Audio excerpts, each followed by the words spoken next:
Hello, this is Espadas Benson, Hello, this is Espadas Powerhouse. and we're going to do an online commentary battle for Napoleon Total War. On this map, it's Italian grasslands, and we did 2v2, which turned out to be quite a good battle. My army composition I brought for this battle was 1 general staff, 3 lancers, 2 dragoons, 3 Prussian foot guards, 5 Prussian musketeers, and then 5 Prussian fusiliers, light infantry. And what did you bring, Powerhouse? Alright, by the way, Powerhouse is a nickname, it's Death Before Dishonor. I brought 4 foot guards, 1 general staff, 5 Prussian fusiliers, 1 8th Life Regiment, 2 musketeers. I brought 3 lancers, 2 dragoons, and that is the composition of my army. So it's kind of the same thing as Benson's, except I brought an extra foot guard. And the main tactic that we're going here is rush cav to the hill to secure the hill, and then move up our infantry as an extra securing measure, and then have the uphill advantage to bear down death upon the British and Russians. But the Russians and the British both send up their cav up onto the hill, and which we already have a pretty nasty cav engagement going on here. I'll get some nice units. And the Russian cav stopped before they charged my lancers, which was wise until we started up again while I was charging. Just to never counter-charge lancers, you'll take more losses. Yeah, that's always a good tip. He sends 2 detachments of Russian Garde, Cheval Garde, and Lifeguard Horse to come and get my dragoons. Along with 2 Jaeger regiments, which, spell out death, but then the cav gets there in time. At this point, I'm yelling at Powerhouse to give me cav support, because there's no way you can be British horse guards with dragoons. So I get my fusiliers there in time to get some pretty nasty volleys off, and I'm screaming at Powerhouse to send some troops, and he's gonna be sending over some foot guards to help me over here with this British flank. On the right flank, I'm a bit luckier than I was on my left and middle.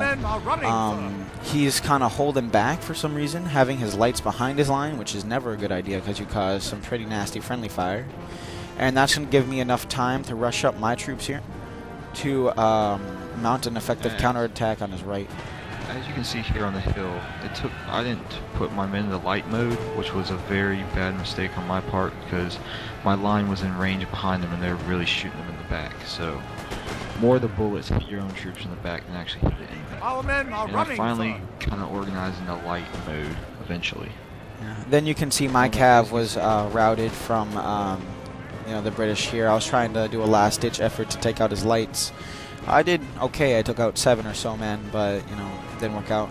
And then I learned from Powerhouse's mistake, and I put my troops in light formation. And now I'm really giving it to these British over here. As you can see, my foot guards, I put 3 foot guards in the forest to help out Benson on his flank over here, and they halted this British advance with foot. Yeah. They're doing some pretty nasty volleys in the forest, and as you can see, I finally got my men in the light mode right here.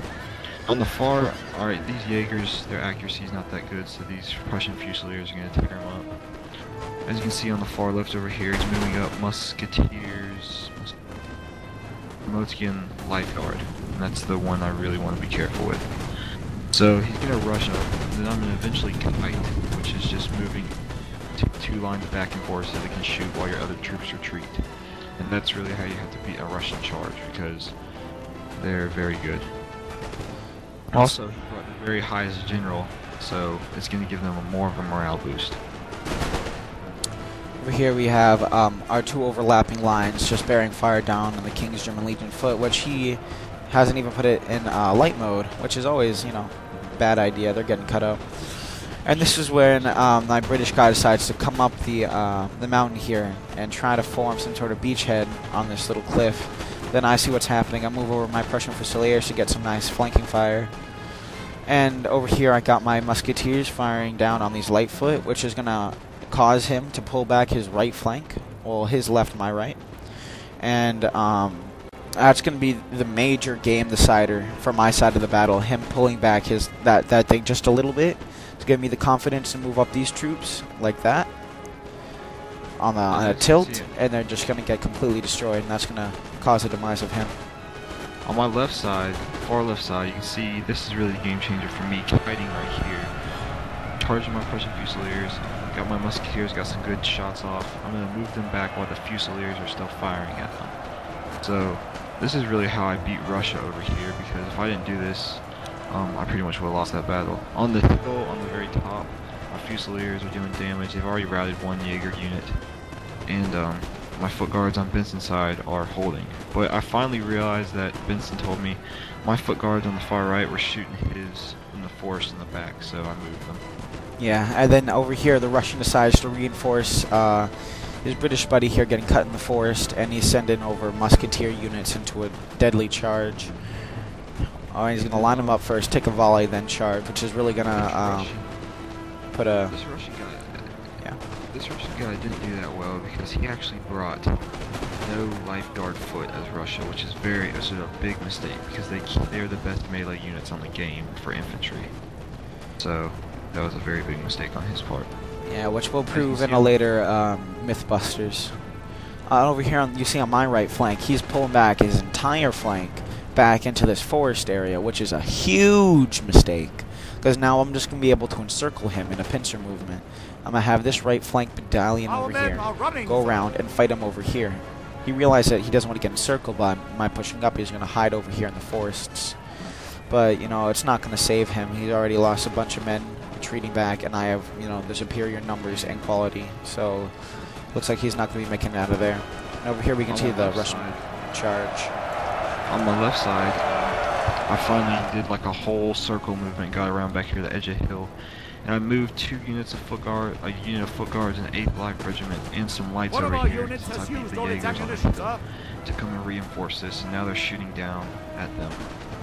So it works out pretty well, and the fight in the forest is holding. I pretty much routed the Prussian musketeers with my foot guards, and the Russian musketeers with the foot guards, yeah. I'm going to eventually come down here and start shooting the British in the back. I decided to help Powerhouse in the forest here. My troops are running out of ammo quick. That was another big part of the battle. We were just shooting so many Brits that we ran out of ammo, and we had to go fight, you know, British and Russians in Malay, which is never very admirable, but, you know. No, my teammate, I mean, my opponent with Russia, as I told you, his build wasn't that good, but his tactics weren't that good. He probably should have fired a couple volleys off before he charged me.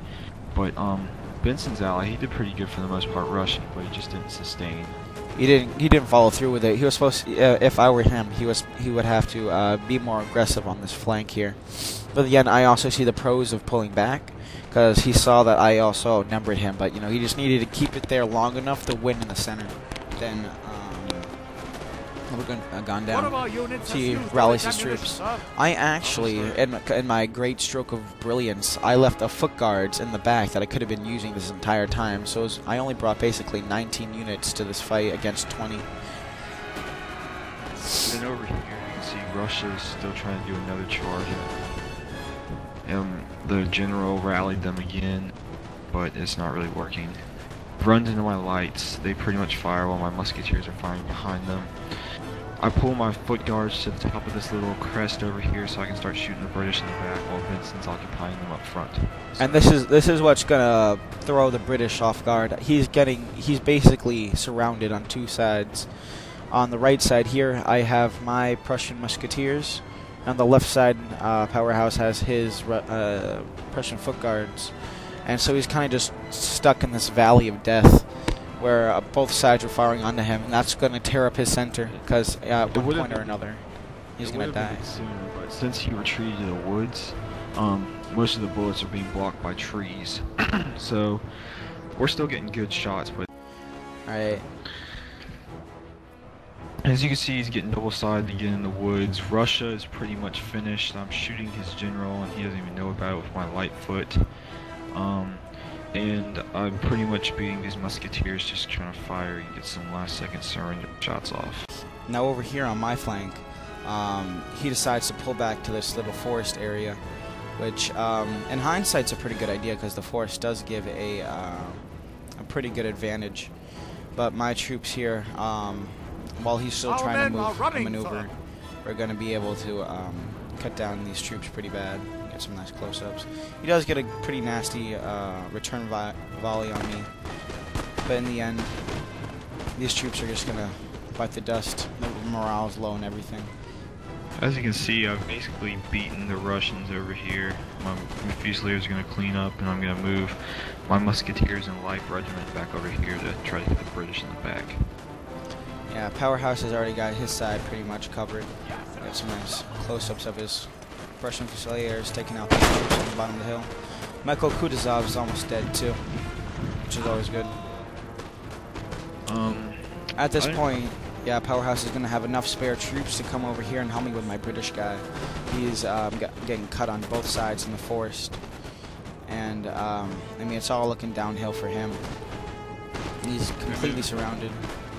In the woods, I kind of pulled my foot guards back so I can let my Prussian Fusiliers get in front of these foot guards of the line so they can have a kind of double fire effect. Foot guards, they're running low on ammo, but they're doing pretty well in this forest. The Musketeers here of 31 men are also about to rout as well. So that's going to be the end of Russia on his side of the battlefield. My guy over here is just kind of, he doesn't know which way to fight anymore. I mean, he has my troops in the back over here. Our men are ready to do an attack. And he has Powerhouse's troops on the other side, kind of really getting this guy in a pretty nasty position. He is mounting an effective counterattack though over here on this side. He is able to rout one of my troops, but then he does another really bad move. He decides to send his general after that routing unit. At this point, I was already rushing my general staff up, and I decided to go countercharge his general staff with only 14 men versus mine with 18 men. So that's gonna kill his general, and that's just gonna destroy his morale.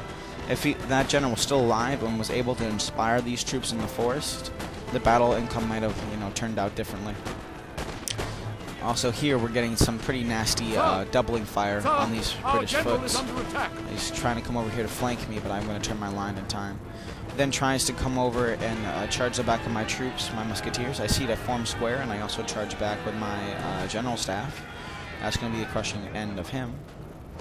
And here we have our Prussian Fusiliers moving forward, try to get some better shots off. He decides to melee me in like a last-ditch effort to push back my right flank and try to reclaim this hill, but it's all in void. His troops were rout, and we're going to win this side.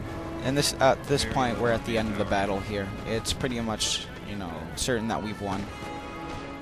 We have reinforcements from Powerhouse's troops coming in from the left and the south, and his troops are just getting cut up in the north.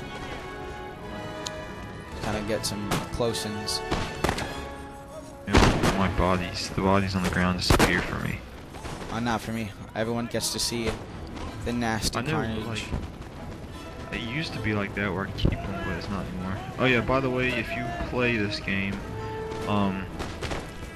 want to see some real action during the battle, if you press on a unit, then you press insert. You go down there and be one of the men. It's random at first, but if you scroll your wheel on your mouse, you can flip through the men of the unit. It's a pretty cool feature. Yeah, if you insert and then you click on like one of the Musketeers in the front row, they will follow the. If he shoots, it follows the bullet till it hits its target, which is either the ground or another person. Here's Lightfoot routes, and he's trying to mount some sort of like last stand ditch over here in this town area, but it's going to be in vain. His troops are going to rout. He has no general. Reinforcements are here, and Benson had a good foot guard unit on this hill that lost no men this entire I lost no men because that was the unit I had back there. I marched them up. They were able to overlook the great victory of the Prussians over the combined British and Russian force. So this is Espadas Benson. And this is Espadas Powerhouse, a.k.a. Death Before Dishonor. And we'll see you next time.